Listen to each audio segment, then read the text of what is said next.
Well, let me start off by saying that this podcast is brought to you by NutriAdmin.com, the all-in-one software for nutritionists and dietitians that allows you to run your practice efficiently and all in one place. NutriAdmin has been serving thousands of nutritionists, dietitians, and personal trainers since 2016. The software is rated 4.7 stars out of 5 amongst users. New features and improvements are being added all the time. To learn more about NutriAdmin, and how we can cut down on paperwork, create meal plans, and handle your admin work more effectively, please visit NutriAdmin.com. We offer a free 14-day trial, and if you enter the promotional code PODCAST50 upon sign-up, you'll get 50% discount for the first 2 months of your subscription. All right, on that note... You read it nicely from the paper. I did. All right, so it's a good little introduction there. This is how the internet works, though. You have to read these messages. You just have to do it, man. It's full part of the game these days, you know? It is what it is. Right, it. So what are we talking Episode about 2. Yeah, I mean, do you know what? It's been a heck of a journey since episode 1. You know, a lot has happened from between a few days ago to today. But today's episode is going to be talking about the hierarchy of evidence, if I'm correct. And essentially, this is a recent blog post that we uploaded on our website, and it kind of breaks down the whole process of evidence-based assessments, and so looking at what exists within the scientific realms and being able to say, you know, with confidence, what you're reading is either good science or, you know, bad science, and so having that capacity to judge those things. Yeah, and I guess we should introduce ourselves.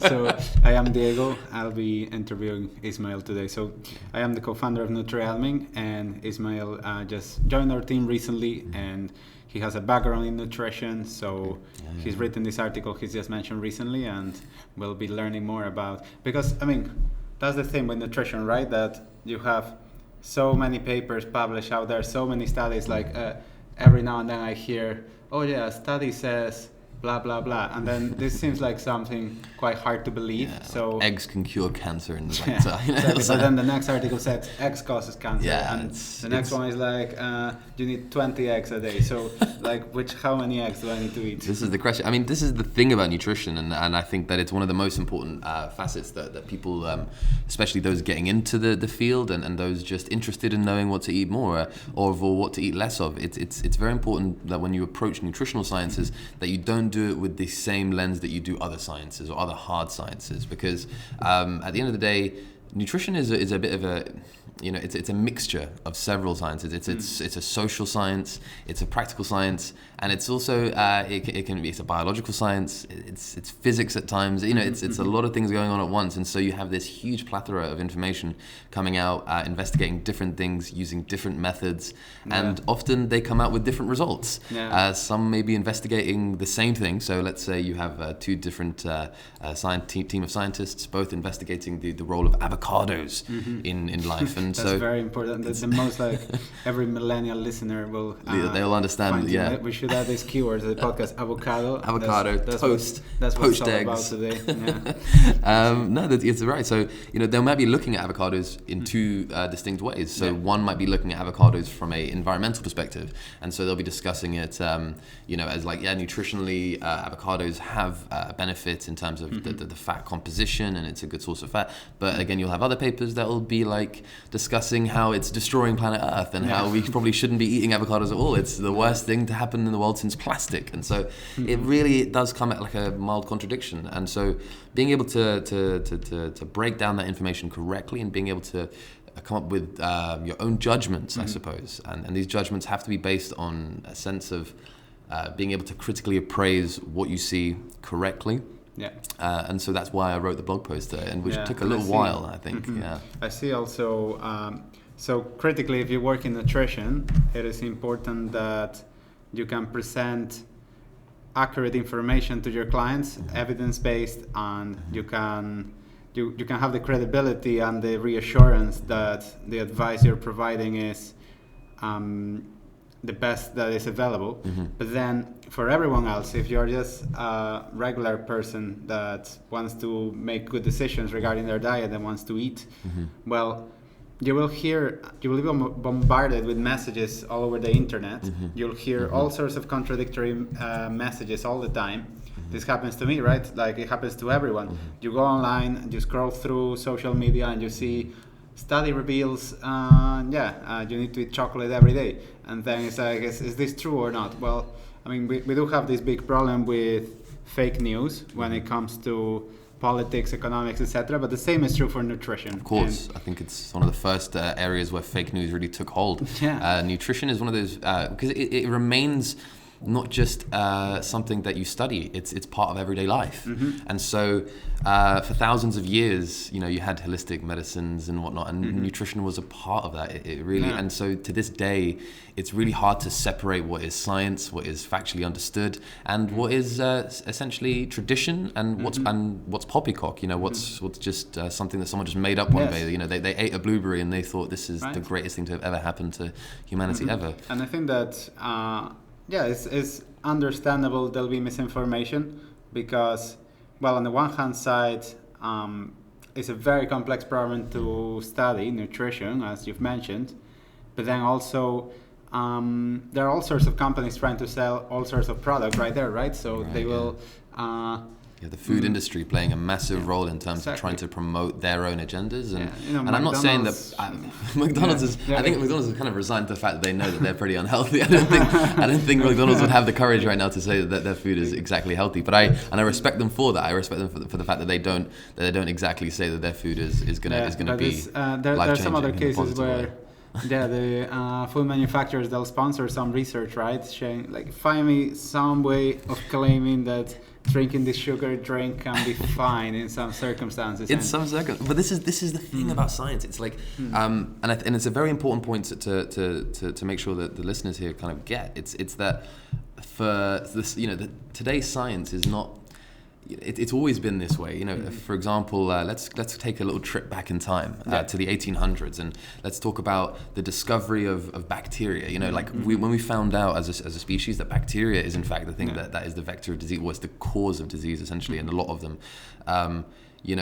Who's the person that discovered this? Well, actually, you'd be surprised. It was actually part of a beer manufacturing company. They sponsored a guy to say, listen, our beer seems to spoil too quickly. Well, can you find a solution? And then so that this scientist investigates. So there can be good collaboration from industry and scientists. Conclude out of this that the only way research coming forward is just through money, is just through profit seeking. No, but that's the thing that people tend to, we have this bias as humans to oversimplify matters and to just treat everything as black and white, two categories, and either something is good or bad, and nothing between, right? And it's like good or bad in any circumstances. So you could say eating broccoli is probably good, but is it always good? Like maybe if there's some cases where it won't be good. Like what if you just So exclusively eat broccoli all the time. Yes, we don't know what the effects of exclusive broccoli eating is all the time. I think it's unethical to even. Turn green. Like the whole. What about if you just? But I'm more like, I guess it doesn't happen that often. But a more realistic example: what if you just run an ultra marathon? Probably you've burned such an insane amount of calories that's the time where you probably are gonna be too good. Like broccoli doesn't give you enough calories. Like probably if you ate broccoli, I think you might need something more than broccoli. Yeah, exactly. But I don't think you'll go into anaphylactic shock or anything like that if you do have broccoli after an ultra marathon. But it's important. I'm gonna have some broccoli after this. You've convinced me. I mean, I haven't even been preaching it. Exactly. I think that's. But this is. I think you raise a very interesting point, and it's the notion that nutrition. Again, today's society, we do tend to want to oversimplify, and researchers aren't trying to answer questions for the general public often. They're just trying to answer questions for other researchers to investigate further. And the problem is particularly amongst nutritionists, nutritional researchers, especially those who are doing, say, biochemical analyses of certain molecules, what they end up doing is really focusing on, say, a single molecule within a food. So let's say, for example, there was this recent study that I read, I think, well, actually it wasn't that recent, it was about a year and a half ago, but it was on the effects of resveratrol, and it's a certain molecule found in red wine. I think also in grapes, but I believe in red wine primarily is or grape juice. How much wine did the researchers have to drink? They to probably find that out? So actually, so they extrapolated. This is the thing. They extrapolated the actual key ingredient of this and this key molecule, and then they started doing experiments using exclusively this molecule. But we know that that's not exclusively the thing. That's not the only thing in wine, and we know that's there's so many different things within food, and they interact in different ways, and so there is this dark matter in food, and I think it's almost kind of like this unknown that we still have, and it goes back to this notion that nutrition is not an easy thing to assess, to measure, and to scientifically break down and to, it reminds me of investigate. as far as I understand, when milk formula was first introduced as a replacement for mother's milk for babies and infants, and the first kind of versions, as far as I understand, 1940s or 50s maybe or 60s, we didn't know yet much about nutrition, so I think the first versions were basically water with some starch and maybe some protein, and that was just very nutritionally deficient, and unfortunately the children that drank this formula were not getting enough nutrition. Then nutrition science advanced a bit more, and then we figured out, okay, we need to add protein, we need to add others. We also have micronutrients now that we were not aware of, so let's add them synthetically, and that improved results, but it's still kind of, you're trying to re-engineer something that has evolved in nature, for like millions of years, or thousands of years, hundreds of thousands. And then I understand now that it's far more complex than that. There's not just the micronutrients, like we also have, when the baby is drinking the milk, apparently the saliva is activating some special glands in the mother's body that are connecting to her immune system, and they are training antibodies and that are kind of custom made for this baby. So the mother's essentially like, plus there is all sorts of emotional attachment, like forming a bond between mother and child. Like you cannot replicate this with a formula. And weaning is. I mean, this is the thing. I work in an emergency context, which I have quite ample experience of, and it's one of the big things right now in the developing world where donations are just not accepted in baby formula. So they're not accepted at all. Wow. For example, if an age agency goes into a specific emergency context, immediately, they get a lot of donations of formula. And it's well known. The World Food Program, UNHCR, all these ones, they completely reject any of these sorts of donations, because the fact of the matter is, formulas are not a suitable alternative to breast milk. Insane. They're just not suitable. There are certain circumstances where formula is acceptable, and these are instances where, let's say, the mother can't produce a breast milk of her own and whatnot. And there are situations, and I'm glad that the science has adapted and grown, that we can utilize these things, but this still comes at a massive disadvantage for the infant. There are real studies in social settings that have defined the fact that people who were breastfed as infants tend to have higher IQs than those who were not. And this is a well-established fact. But then, of course, I guess that the other side of the coin is like, it's convenient, it's cheap. Like, not everybody can just breastfeed their. Who am I to? It's just two guys talking about breastfeeding. Right? As if I have breasts of my own and talking. But like, there's probably the intention is good to create a convenient alternative, because it is. Takes a lot of work, I would imagine. It can be inconvenient. It may not, what if... it may not be feasible. But I think feasibility is one thing, but I think it should be used in that sense. And I think that research has shown that there are the benefits of exclusive breastfeeding. And I don't know how we've managed to get onto breastfeeding. That's pretty good, though. We managed to transition pretty onto that. But it's interesting, because you're absolutely right. You hit the nail on the head. There is no greater alternative than, say, traditional breast milk. But... again, the reason these alternatives exist is because there's a demand for them in the market. And but I feel like in today's day and age, we do live in an age of convenience. And convenience can be both a positive and a negative. Convenience can often cause us to also make assumptions that there is an easy solution to what is a very complex sacrifice. Like, I also think, for instance, possibly eating, all else being equal, probably eating organic food rather than non-organic food is possibly better, but it's more expensive. So this is the thing. There is no definition. I mean, like I said, maybe quite recently the USDA have defined and set a set of criteria as to what they define as organic. I'm part of the camp of researchers that really kind of has an issue with the term organic. I think that it's I think that it's problematic because essentially organic basically calls out aspects like GMO and they calls out these sorts of things. But I don't necessarily find a problem with these new innovations because I think I'm very pro-science. I think that innovation can take humanity very far. And like, for example, the yields that our crops deliver now are greater than they've ever done in history. And the reason that is because of the breeding practices that we've implemented over the years, as well as the genetic modifications that we've implemented. And we don't need, we no longer need a massive army of people. I mean, essentially, traditional societies were just 90% of people were in agriculture, right, producing manually. So our screen just went off. They did just go. I think it's still recording. I think it's still good. We'll keep going. Right. So that's the thing. It's a complex topic, nutrition. You get all sorts of contradictory evidence. You get from anecdotes from anyone really, like from, could be a nutritionist, it could be a person in TV, it could be an author, or it could be just a random brother-in-law that I mean, this is a very important thing to recognize, and I think that it's a dangerous thing to forget, because the term nutritionist, unlike dietitian, is not a medically protected term. Anyone who is anyone could define themselves as a nutritionist. It's important to recognize that whenever you see that an article online that says, well, this nutritionist, dig a little deeper, find out what that, if they were working in sales for 45 years and, before that they studied, they studied human geography, and now they call themselves a nutritionist because they went on a diet one time and they lost a lot of weight. To be fair, in my experience, I've been working with nutritionists for 6 years, and it's very rare that I think I haven't seen really. I mean, nobody wants to be a charlatan, right? So when somebody coins this term,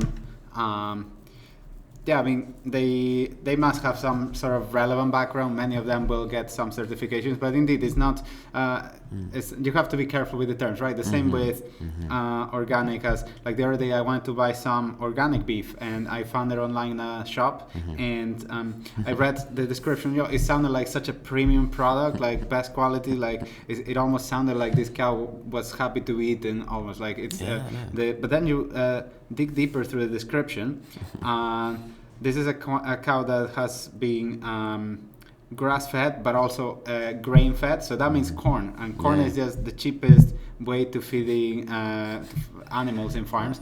And as far as I understand, what most manufacturers will do is to just give the minimum amount of grass and grazing, which is a natural diet of a cow, so that you can claim you do this, and then fatten the cow with corn during the later stages of the cow's life, because that's the cheapest way of making the cow big and yield more meat. And this is you hit a nail on the head again, and it's moving away from meat, actually talking about vegetables, let's say, for example. I think actually to say former Prime Minister Boris Johnson said this quite a long time ago, in 1997, I believe, in Question Time, when discussing EU regulation on organic produce. There's this aspect that he talks about which really kind of resonated with me, and it was this discussion of organic produces these tiny horrid looking carrots that look like the worst thing ever, and they don't look marketable. They don't look marketable. They don't look tasty. They don't look big and plump, and they don't look like they can feed anybody at all. And yet they go for about £2.50 a pound. Getting a bag of carrots 45p that are big and plump and they're great and they do the job. This is kind of like you get an authority figure for a lot of people, like a prime minister or president making this statement, and probably a lot of people that support this politician will kind of take his opinion, but he's not an expert in nutrition. No, but I think he touches a really good point, and this is the thing that I think it's very, very important to separate holistic nutrition with scientific nutrition. And I think the holistic aspect is this notion that being at one with planet Earth and whatnot. And I don't disregard these individuals. I think they have a very valid point, and I actually would like to learn a lot more from them, if anything. But when it comes down to the hard science, this is what I know. This is the factual aspect of nutrition. What we know of nutrition is the following. From all the research that has been done, if I was to give you a very simple breakdown of what the ideal diet is, it is a balanced, varied diet with plenty of fruits and vegetables.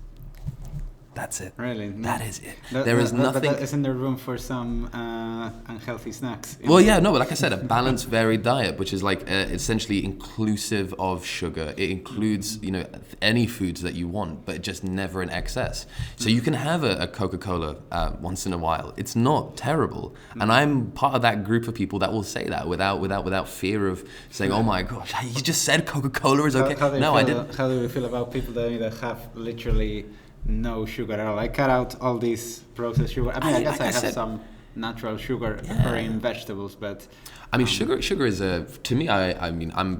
I'm not going to promote sugar in any context. I eat sugar. I like sugar. That doesn't mean I think it's great for you, but I also recognize that I don't abuse. Yeah, it's the sweet nectar, but I don't abuse it, and that's the notion of like good nutrition. You never, whatever you're eating, just don't abuse it. Well, the only thing you can and should really abuse is the consumption of fruits and vegetables, and even then, is that a recommendation? We're going to abuse vegetables.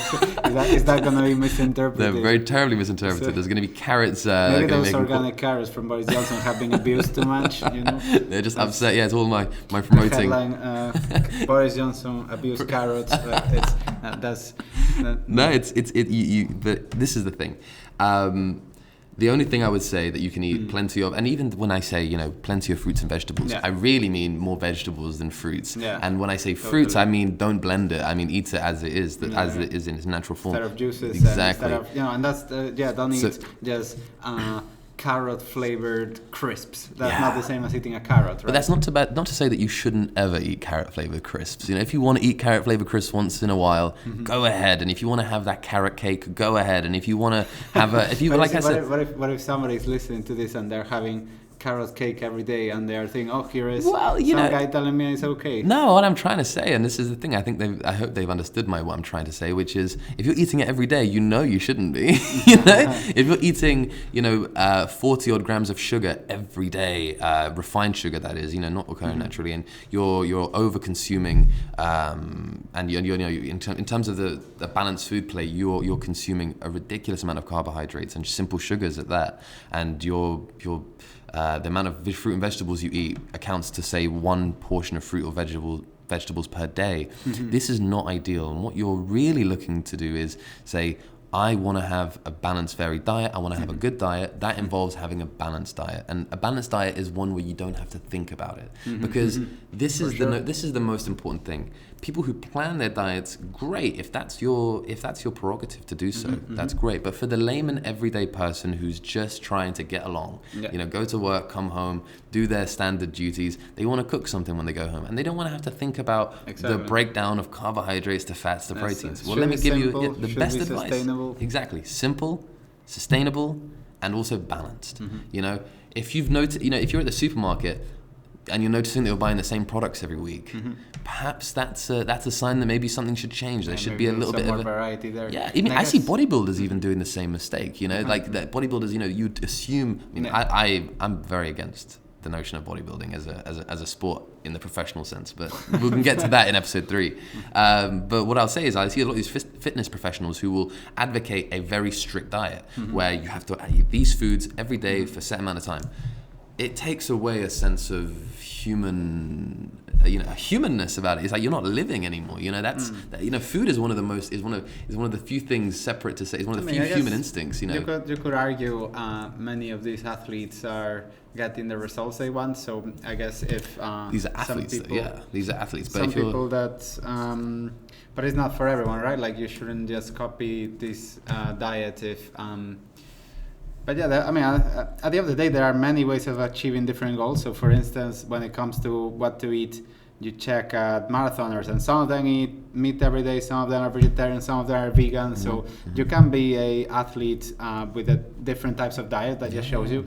But I'm pretty sure none of them just drinks Coca-Cola every day, eats crisps every day, and if there's one thing that there are all sorts of diets out there, but in my experience, the one thing that almost. You'd be surprised. Side note: you'd be surprised the amount of sugar a marathon runner consumes. Oh, yeah, You'd be surprised.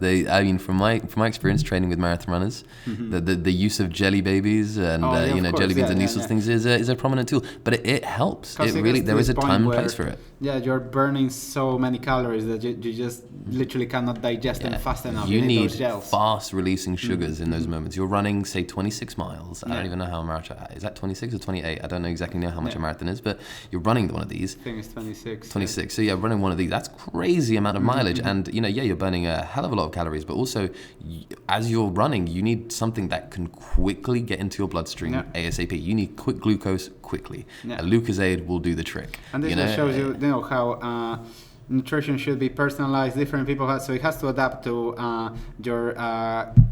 A lot of research is done on athletes, which is maybe 1% of the population. So if you are a regular person working in an office, you probably don't need to eat all those gels.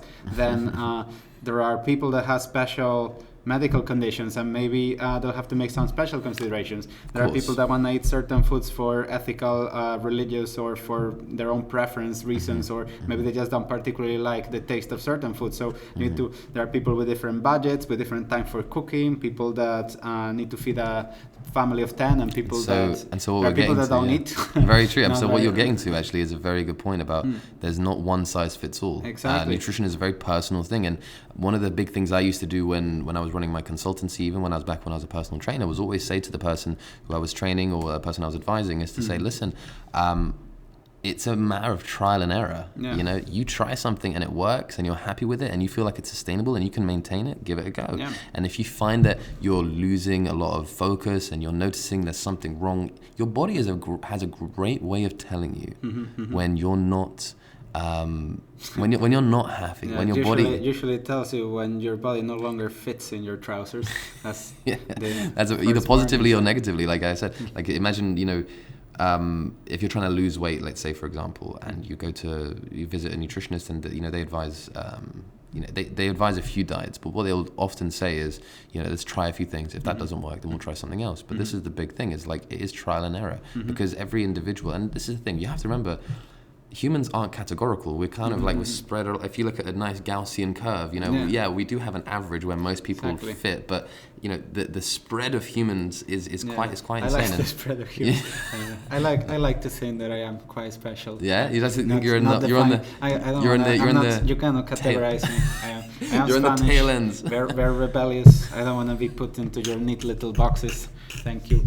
I like that. No, exactly. So with that notion, it's important. With that notion, let's think. So who should you listen to? Like when you get this information online, how can you? Is there a way we can grade or rank the information and know who to trust? Yeah. So my best bit of advice is, so to anyone who finds an article, let's give this example of the avocado again. You see an article. Delicious. Avocados will literally, if you eat an avocado, you'll live till 90. Let's just say you saw an article that said that. Wow. And you're like, it's too good to be true. It probably is, but I'm not just going to say that. But the best way to assess whether or not it's telling the truth, first thing you do is you open the article and you look for its original source. Where is it getting this information from? If it's linking to a scientific paper, that's not conclusive enough. Open that paper, and then from that point you then implement what I like to call, or what every researcher likes to call, the evidence hierarchy.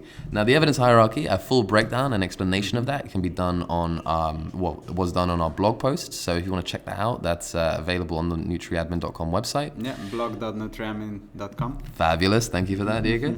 And you can take a look through that and really begin to understand how you grade scientific literature and what is definitive science and what is speculative science. Because not all studies are done equally, right? Like some of them have a small sample size, some of them have low funding, some of them are 40-year studies with like a gigantic... and some of them were published on a really dodgy on a really dodgy publication. Like you'll see a lot of them as like the Journal of New The Journal of Avocado Research. Yeah, And Journal of Avocado. Pro-avocado, all the articles are... Yes, it's an avocado agenda, You have a generation of people just smearing avocado in their face. That's it. It's a cult of avocado. It's like, if you... I do think sometimes there is a cult of avocado. There's far too many avocados. There were no avocados when I was growing up. It's like the new Illuminati, that they secretly control... At the top of everyone, the secret... This is what we're trying to expose, the secret cabal that is the avocado. In reality, that's what this whole podcast is about. We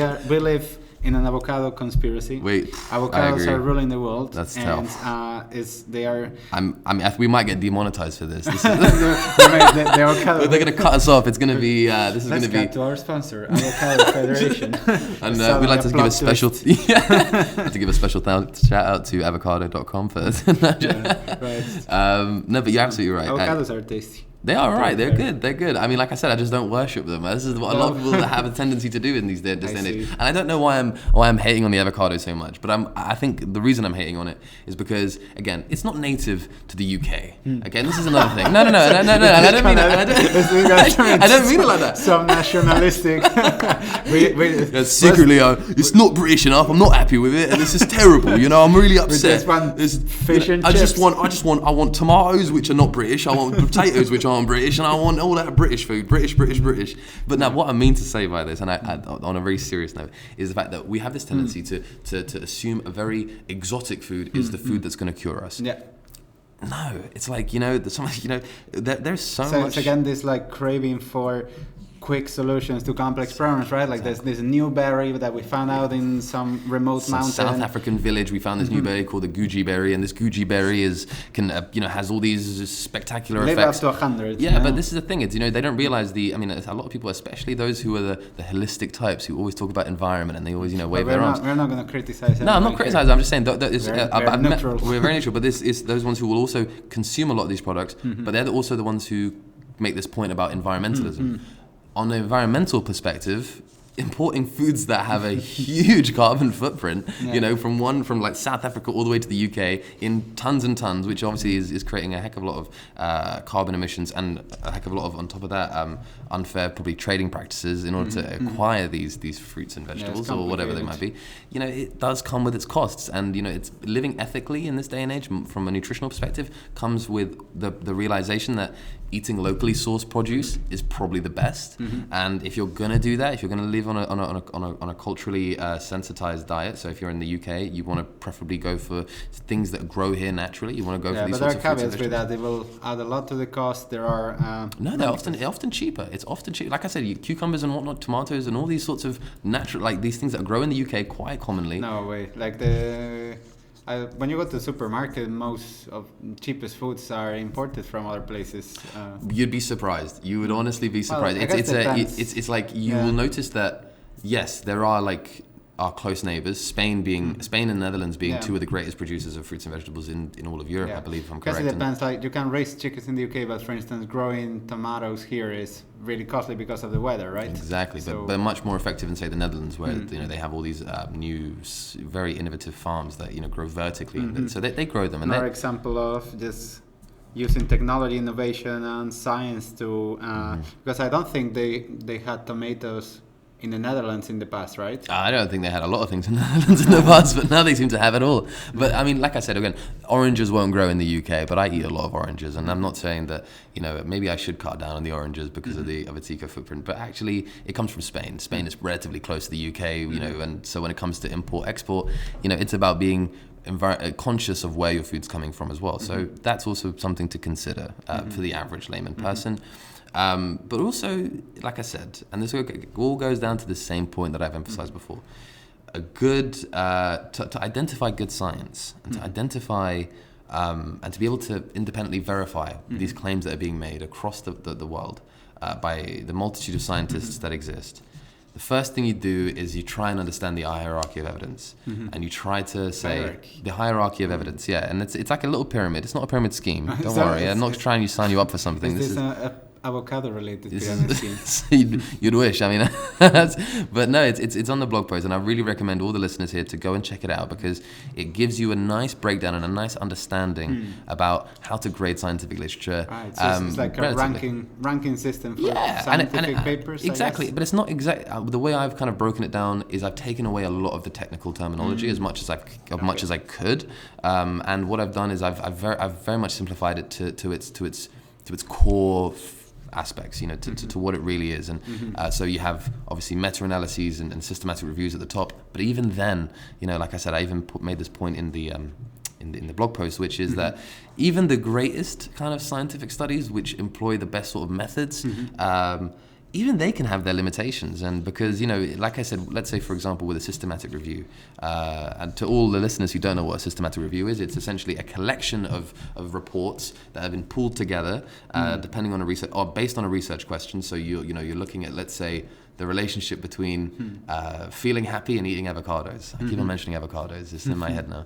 But so you have this study, and so let's say 100 research reports have been, 100 bouts of research have been done, like 100 reports have been published, all on this topic, and they all employ fairly similar methods. Okay. So let's say me as a researcher, I'm like, okay, so there's all this literature out there. What I'm going to do is I'm going to pool it into one big report, and on the assumption that they all followed the same methods, I can then pool all the research participants and then do a meta-analysis, which is a form of statistical analysis that can determine. I guess you can use numerical methods to determine.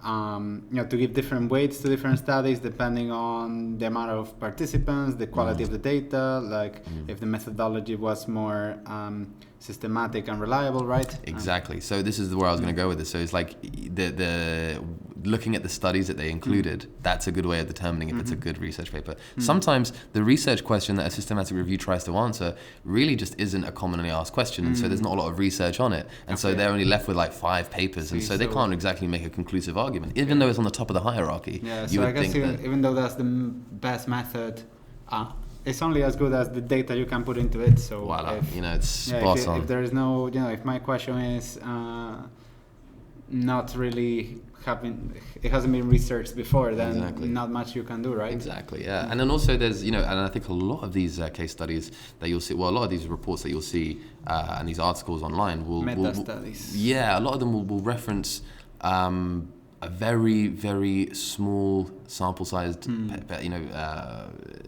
like research.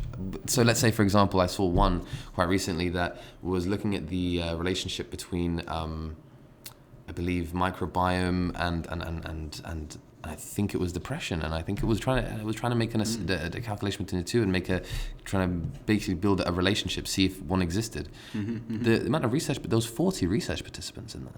40. That's not exactly going to give me conclusive evidence about the entire population. But yet, once that's published, all it takes is one journalist or another, or one nutrition enthusiast, let's just say, they will take that and they will take it as Bible. They'll write about it, and then they'll say, well, you got to have a balance of this microbiome and this microbiome. And so the best way to achieve this sort of ratio of this many bacteria to this is to drink 700 cans of kombucha a week, and that will do it. And exactly. I don't think it's feasible to make to do that. I think. And it goes back to the point as well that we want easy answers, and also I think many people have their own kind of beliefs. So another human bias we all have is, so let's say I believe that for whatever reason I think I need kombucha every day, and then whenever I see any sort of article that seems to support this claim, I'm gonna have this tunnel vision, and I'm gonna focus on it, and then tell all my friends, I'm gonna go back. Perhaps there was an argument at home, you're drinking too much kombucha, like it's all you do nowadays. Then you'll go back and you'll look, there's a study that researched my claim. It's a bias of trying to prove it, but there's so many different biases that exist, and this is the big point about why the hierarchy of evidence exists, and it's used by researchers, governments, all sorts of organizations across the world to judge and merit scientific literature. The big thing is that when the pyramid exists essentially based on the likelihood of bias. Yeah. Now, a systematic review is probably the best in that sense because it suffers the least from bias, because if it pools several studies together, it can then create a forest plot, which then can basically give a certain ratio of actually it does have a positive effect. We can all these studies collected together, aggregated together, show this actually produces. So I guess to give an example, it could be like, imagine every country in the world has their own athletes in different competitions and they all follow different standards, but then you have something like the Olympics where every country participates and it's the same rules for everyone. So then it doesn't matter how much you claim your athletes are the best, we're all going to run the exact same track and we'll determine who are the best, That's a great way of so putting it. the meta-analysis is just the people doing it hopefully have the least bias. They don't particularly care whether it suffers the lowest risk of bias. I mean, the greatest kind of scientific literature you could have is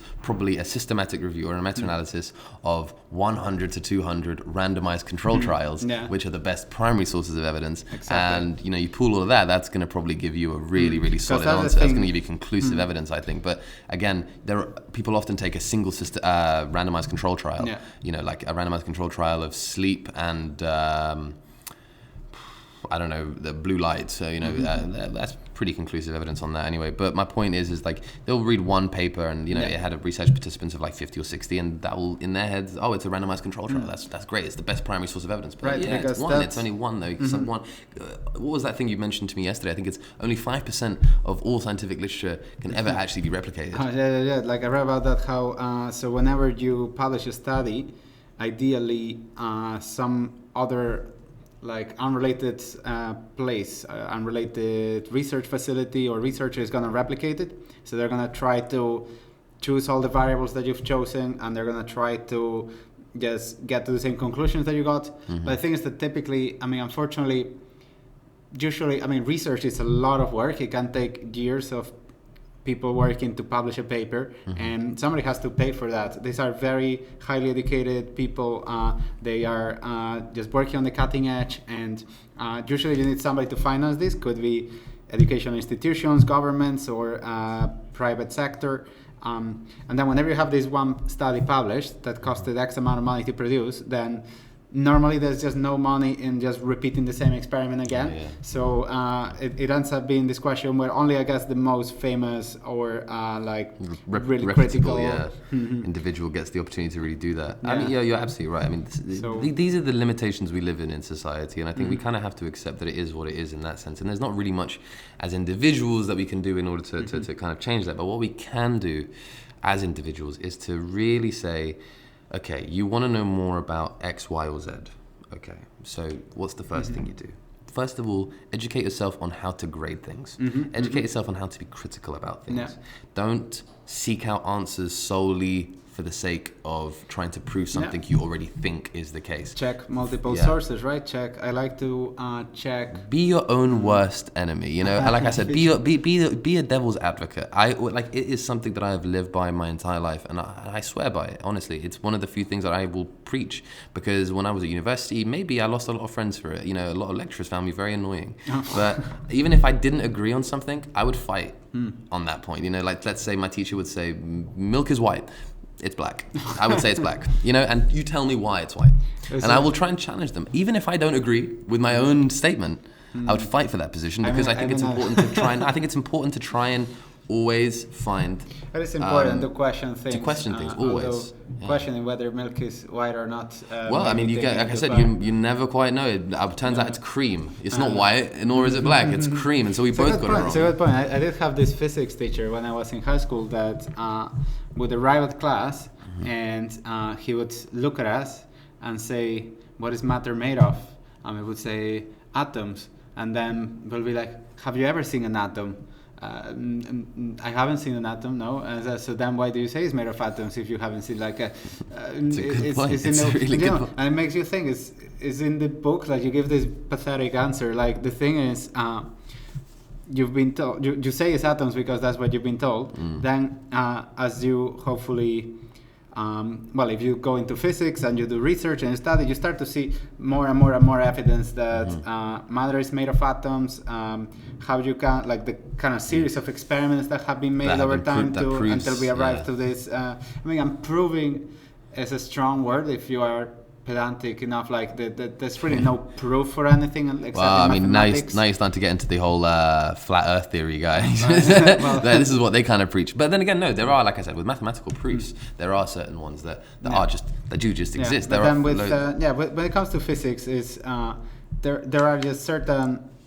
So you could claim, for example, it's inductive. So what that means is, let's say we say when you drop an object, it falls down.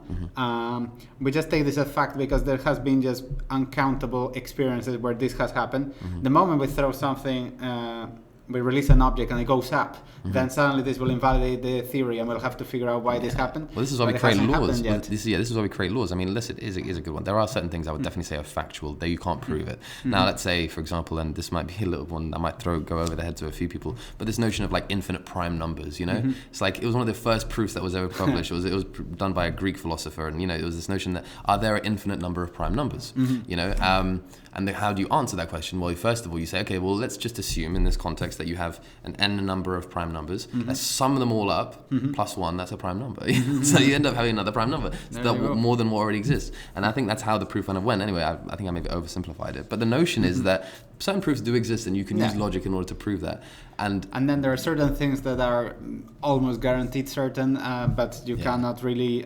So that's, I guess, it's all about, at the end of the day, everybody has to make their own decisions. And the best way, I think, to make decisions is to educate yourself, to develop critical thinking, to get information from a variety of sources, then to have kind of like systematic way of grading this information, so that, because if you don't have this education, then if you don't do this thinking, somebody will do the thinking for you. Yes, and then that's what you don't want. You don't want people to do the thinking for you. You want to be a little bit uncomfortable. You want to learn a little thing. And you want to be, if you don't understand a certain topic, and you find that you're reading a paper and you have no idea whether or not this is a good paper or a bad paper, it's important then to say, well, to be self-aware. To be self-aware and post it and see what read articles that contradict it, read articles that appraise it.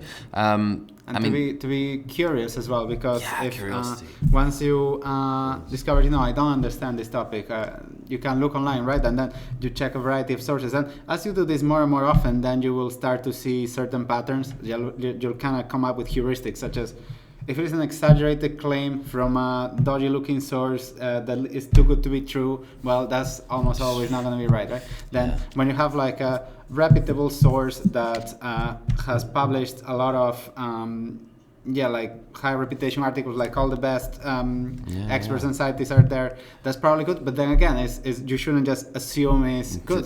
Sometimes even Harvard can make a boo-boo from time to time, and it's not. I'm not saying that you should look at Harvard publications with a grain of salt, but you definitely should not just make the assumption that because it's from this place that ergo it is the best. Exactly. And this is the kind of fallacy that we all fall into, where we want the simple answer. In today's society, for example, with this whole notion of fake news, you want to have reputable news sources. Well, I'm not going to lie to you. I even look at the BBC sometimes, and I'm thinking, I'm not really there with it. I try to say, well, you know what, it seems opinionated. I'm going to try and ignore that. And then I guess, so that brings us back to the all these levels of evidence, right? Because we have, so number one is the meta study. Meta-analyses and systematic reviews. That would be the randomized controlled trials. So have you explained what is a randomized controlled trial? So randomized control, again, the I'd like to say that the blog would explain that a little bit better, but essentially it's the best source of primary evidence, and primary evidence being that it's a single source of information, it's one study,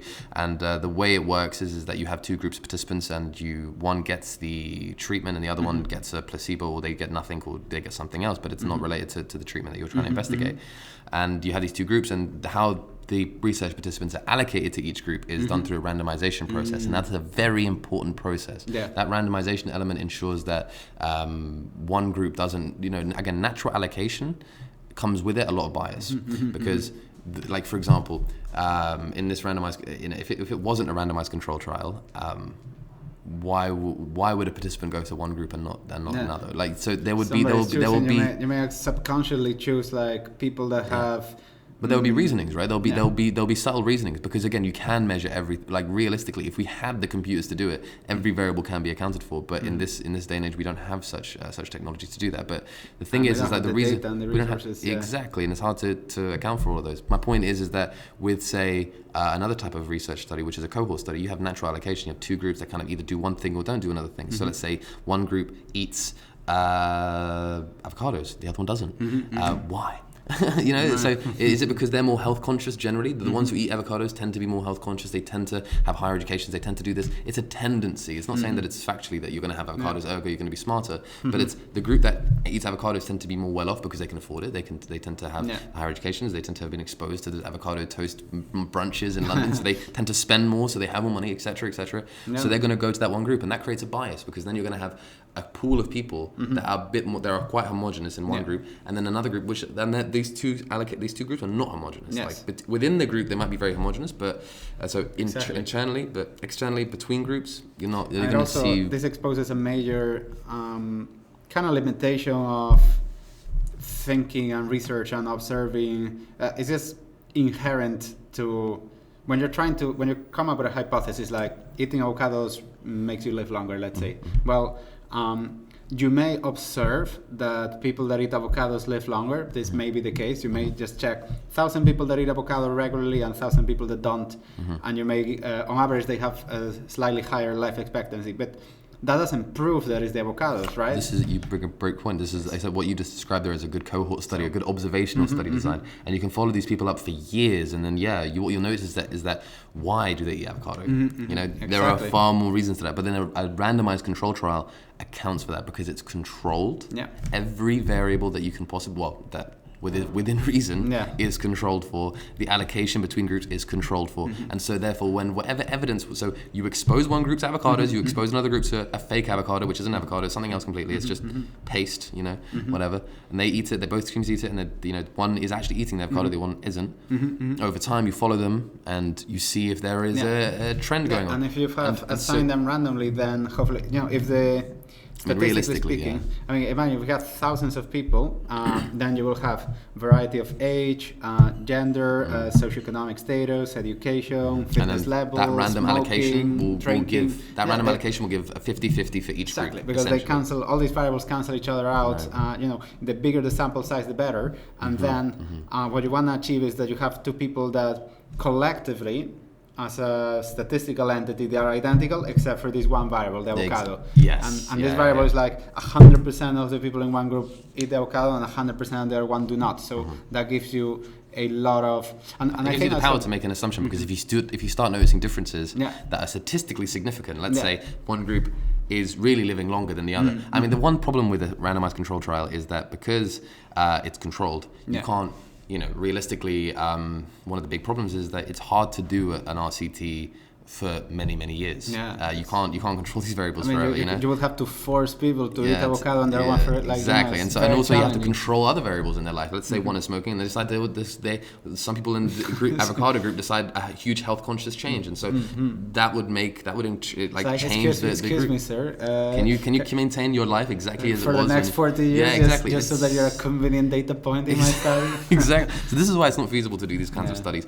That's why most nutritional research is cohort study. A lot of them tend to be either so that would be number 3 in the pyramid, I guess. It's number 3 in the pyramid. It's the most, I think, in terms of publications you will notice, and I definitely have. I don't know if this is actually, I can't say if it's factual, but from my experiences, cohort studies tend to be the best bang for your buck. Yeah, I think you're going to probably see a lot. You're going to see a lot of them because it's the thing researchers tend to turn to the most, because it's the most convenient, it's the most accessible. Cohorts exist now, and they've existed for there are cohorts that are running now for like 30 odd years, and the data is just there sitting there, and there are so many kinds of assessments that researchers could take those cohorts and do those assessments and say, well, one group has this, one group has this. We noticed that for those who smoke, is there any difference? And for those who eat avocados, because they will every 5 years they'll answer these sort of questions, and so these data sets are update and update and update. It's quite low cost. You can keep track of a lot of people for quite a long time. So long. In terms for its length of time that it's monitoring people, it's very cheap, but it is generally very expensive because again you're measuring hundreds upon sometimes thousands, sometimes hundreds of thousands. Can you give an example? What was one of the most famous cohort studies? There's the EPIC, I believe, the EPIC cohort, which is I think it's actually called EPIC. I think if I'm correct, and I think it's a European cohort. It's like from people from around Europe, all around Europe, and I don't know what the specific criteria for their entry points are. Cohorts tend to have people of similar characteristics. I know there's one for nurses in the UK. I think it's like the nursing cohort, the nurse cohort. I think that started in like the 80s. I don't know the exact name of it, But there are so many cohorts available that researchers often utilize in order to kind of do their work. But yeah, EPIC is the one I tend to come across the most. So our listeners can if they want to check an example. So if you want to check an example, check those out. And maybe you'll even notice, actually. Search EPIC study. Well, yeah. Who knows what you'll find. You might even notice that some of the studies you'll research, like some of the studies that you'll come across, just read through it and then just look at the methods. What data set did they use? And I weirdly enough, you might just see EPIC there once or twice. Wow. I don't know if I'm correct. I don't know if it's called EPIC. So if I'm wrong, I mean, we'll probably correct this in episode 3. if it's not EPIC, I'll do some research. Also, if you go around and check these studies, well, try now to use these tools. Try the thing: is this a meta study? Yeah. Is this a randomized control trial, or is this a cohort study? And that already will tell you. I mean, if you check it's very easy, I guess, to understand if something is a meta study or not. They'll probably just say meta study, systematic review. Systematic review. They'll always have it in the title. I mean, the thing is like it's easy to come across those ones. They tend to be published in really high-end journals as well, but not always. But you'll tend to find them across. The best place for systematic reviews and meta-analyses is the Cochrane Review. They for produce for everything health related, I believe. Oh, I think they do a lot of research, and they produce a library of systematic reviews. It's like the library of systematic reviews. I see. And so it's the best place for like definitive research. I find it's really quite 10 out of 10. So if you want good research, that's a good website to check out.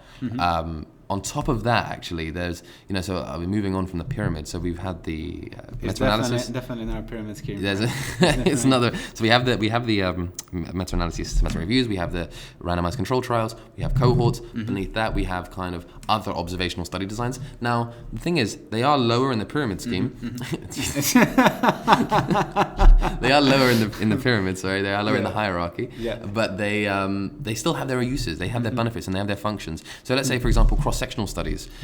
Something I'm actually quite, I would say I'm actually an expert in, because I actually have implemented several cross-sectional studies in my time within refugee settings. And, they are useful for assessing things like prevalence. They can't tell you definitively why something is happening. They can infer relationships. But what they typically are very good for is kind of giving an idea of what a populational state is. So like, for example, a cross-sectional survey are often done for populations to determine the prevalences of certain things, right? So let's say I want to determine how many people in the UK smoke. Now, I'm not going to go around on every single house in the UK and knock on every single door and ask if everyone's smoking and get an answer. It will take me forever. That would be deranged. It'll be deranged. And it will be great data, but it will take a lot of time and it'll probably cost more than the benefit.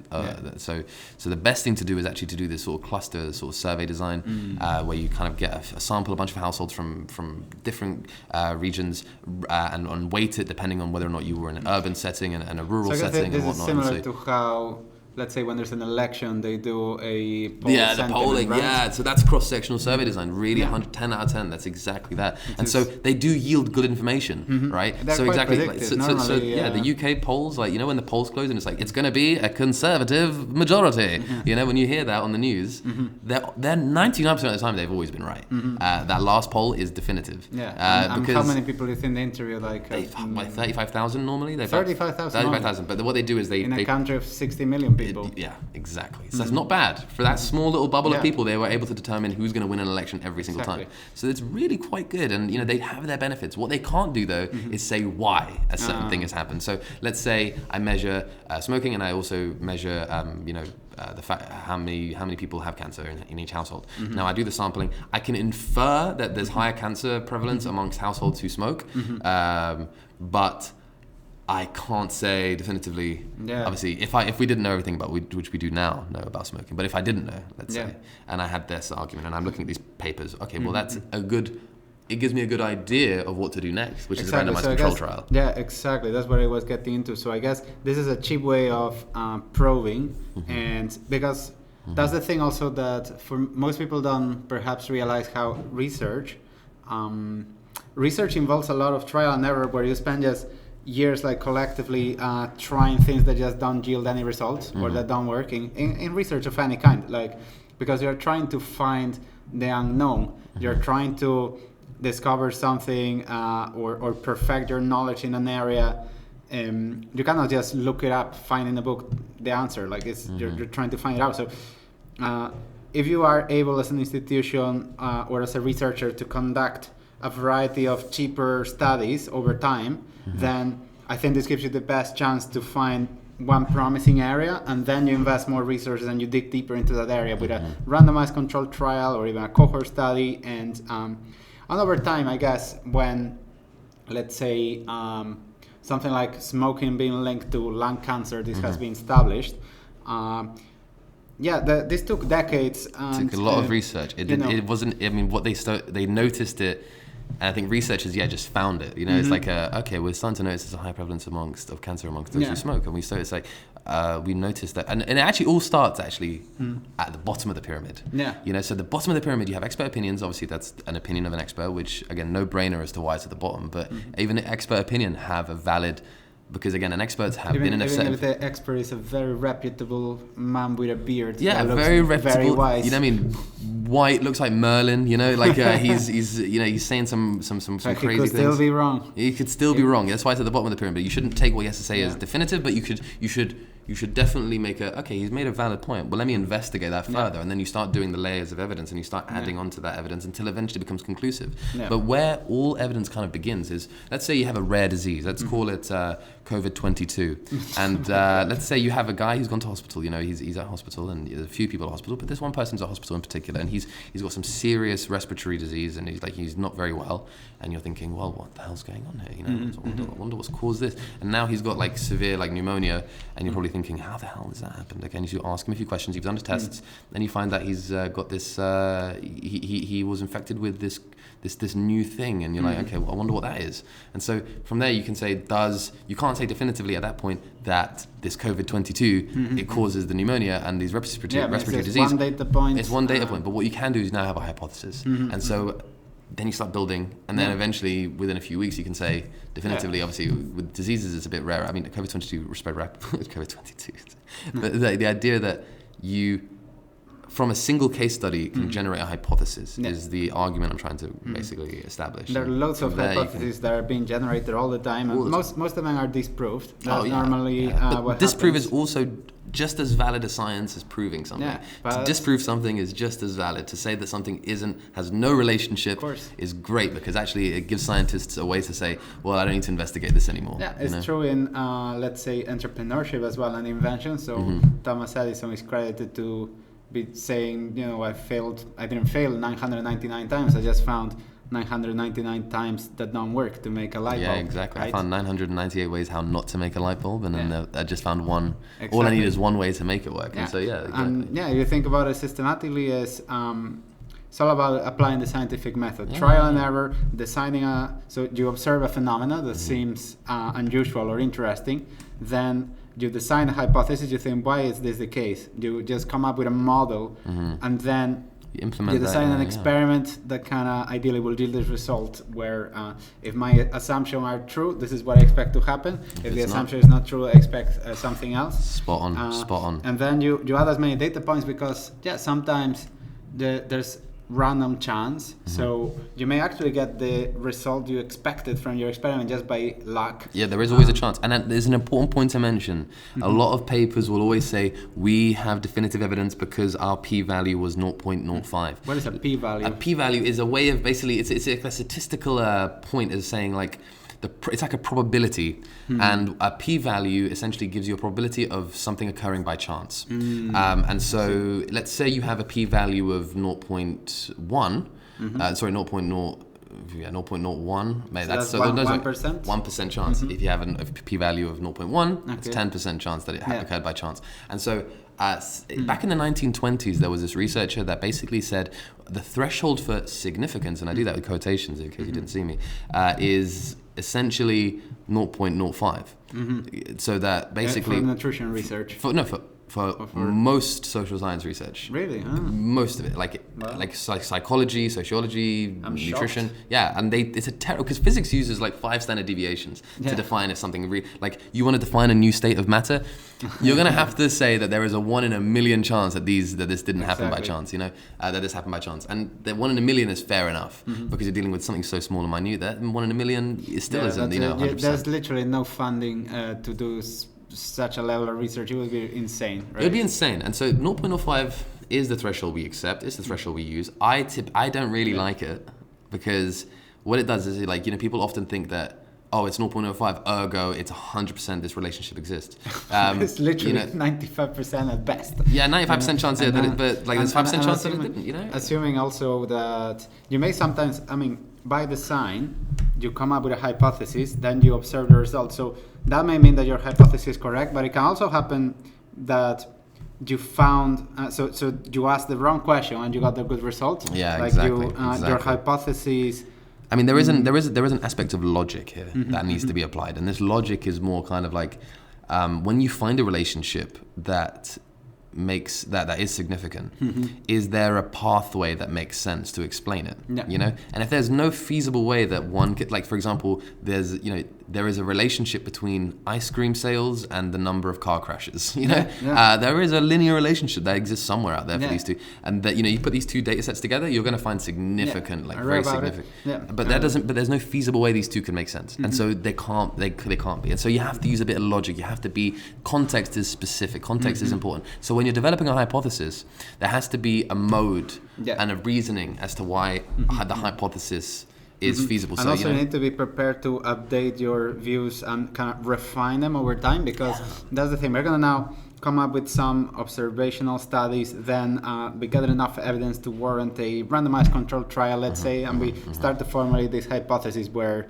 let's say, X amount of milligrams of vitamin C seem to improve immune system for people within these conditions, and this seems to hold true and stuff. But then 10 years later, as more research is put, we kind of refine and figure, it's actually not the vitamin C, it's kind of some other compound that normally is coming in vegetables and fruits that happen to be high in vitamin C, and then we figure you're refining it, and then you figure that actually you need both combined, and this is especially true for people in their younger years, and you start to kind of refine it. It's not generalizable to the whole population. It's only specific to this one, because you're absolutely right. It's like refining a hypothesis over time is a very key element in because I want to kind of emphasize the fact that we kind of painted a grim picture that you cannot trust anything, and that's not at all the case. There is this research is advancing our knowledge, and there are loads of things that we've determined with a high degree of certainty, and especially when something has high impact for society, like let's say cancer is a horrible disease, so there's a lot of research in cancer, right, to prevent it and cure it. And whenever we find obesity and diabetes are massive problems as well. So there's loads of research on it to find ways to fight these horrible diseases. And it's about finding. Like I said, there are reputable sources for these ones as well. When it comes to certain topics, because of the funding and the attention they get, they tend to have dedicated websites. They tend to have dedicated sources and libraries of information, because the fact of the matter is, let's say for cancer research, because it's such a highly funded area that people are just really trying to solve this big problem. There's one big problem, even though it's a multitude of problems, because the cancer is not just one thing. It's a plethora of things. We want to simplify everything. It's one thing. It's not. Unfortunately, it's complex. It's very complex. But what we do know is that for certain topics, particularly for like the big research topics like cancer, there are big libraries that exist, and there are resources that exist and there are researchers that are actually working to aggregate these sorts of sources of information accurately, so that they don't have to be so critical every time, and so they can have a trustworthy library that they can always go to and say, well, this is good. But what I'm trying, I did actually, the way I've kind of discussed, research today has been almost kind of like a painting this kind of dark stroke on saying, no, don't trust anything. What I'm not really trying to say that. What I'm trying to say is, just as an individual, let's say this message is not to researchers. I feel like they kind of understand this, but this message is primarily to just the layman individual, the everyday person trying to get along in life. To this person, I say, just whatever you read and whatever you find, just dig beneath the surface. Scratch a little bit, have a little bit of curiosity, because believe me, that curiosity will take you places that you never thought would be possible. And curiosity generates interest. Interest kind of recycles that curiosity. Interest compounds over time. Exactly. What we're selling in this pyramid scheme. That's what it's all about. So if you sign up now for $8.99 a month, I can make sure that you're at the top of that pyramid in no time. You know? But that's the thing that, you may be thinking you are you don't have time to do all this research. Then at the very least, if you get most of us will get, I I don't have the capacity to be an expert on every single topic. Like I need to worry about my health, my fitness, my investments, my finances, my work, my like accounting. I cannot be an expert on all of these things. It's way too many things. So I mean, you're also, I hear rumors have had it that you're also a guru now. You actually have a few people. People come to you for advice, and they, you know, I don't want to say nothing of the sort. These are blatant lies. You're a liar, sir. No, the thing is, so we have to rely on experts, right? So I mean, if you think when we are kids, most people will rely on their parents or teachers or some authority figures as experts on a variety of topics. You know, then you grow up and you start to develop some more thinking of your own, and you start to develop opinions and expertise in different areas. But still, you must, you know, most people, for instance, when they go to a doctor, they trust the doctor is the expert on health matters. Or most people go to... I mean, I'm going to tell you a little story here. One of the funny stories going to the doctors, and this actually, you know, should kind of say it all.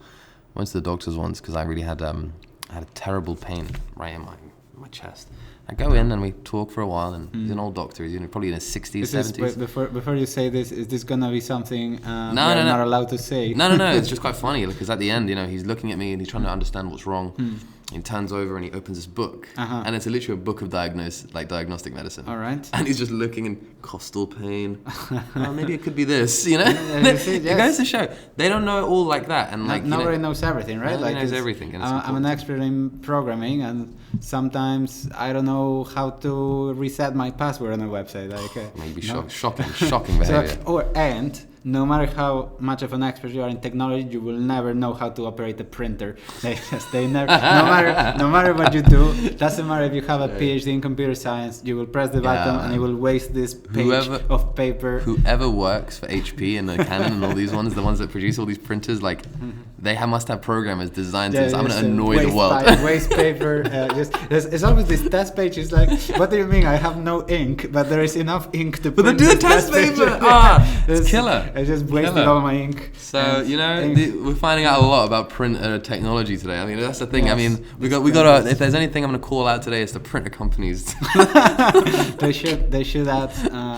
They should save the ink instead of doing a test page and let me in avocado research, which is what we need to find about. This is the thing.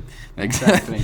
Diego, thank you so much for coming on to the show today. No worries. And we have episode 3 coming up very soon with a special guest, and we'll discuss that in episode 3. But I don't want to spoil all the good bits. But we're looking more forward episodes to coming. That's it. More episodes coming every week. If you have any feedback, let us know. Oh yeah. We always welcome feedback. Email us. Hopefully, any mean comments.